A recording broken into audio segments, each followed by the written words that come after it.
Le 22 septembre 1792 a vu la fin de l'absolutisme royal et la création de la République. La chose républicaine, la res publica, a connu bien des péripéties tout au long du XIXe siècle et a connu deux grandes guerres mondiales pour enfin arriver à une stabilisation que l'on a pu rencontrer grâce à la Ve République.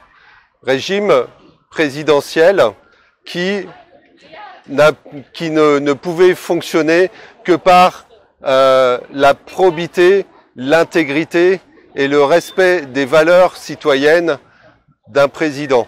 Malheureusement, à la suite, les gens qui ont suivi le général de Gaulle qui a créé cette constitution avec Debré de 1958, nous n'avons eu au pouvoir que des gens qui n'ont eu de cesse que de dégrader la fonction politique et que de dégrader les valeurs de cette République. On peut citer Pompidou et la loi Rothschild de 1973 qui donne le pouvoir au marché et qui empêche de pouvoir emprunter auprès de la Banque de France. Giscard qui est l'artisan de la création de l'Union européenne.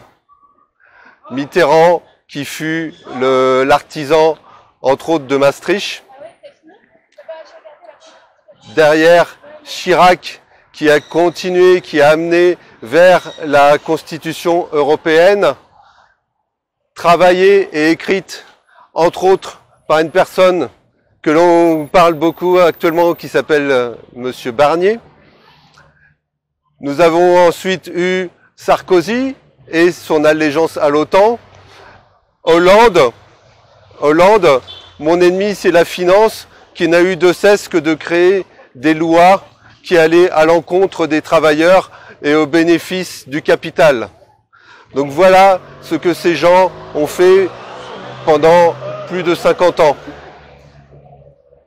Aujourd'hui, nous arrivons au summum de ce que l'on peut trouver de pire dans l'application de cette Ve République, avec un ancien banquier d'affaires comme président de la République et un artisan de l'Union européenne comme Premier ministre qui décrétait lui-même qu'il donnait la priorité à l'Europe et non pas à la France.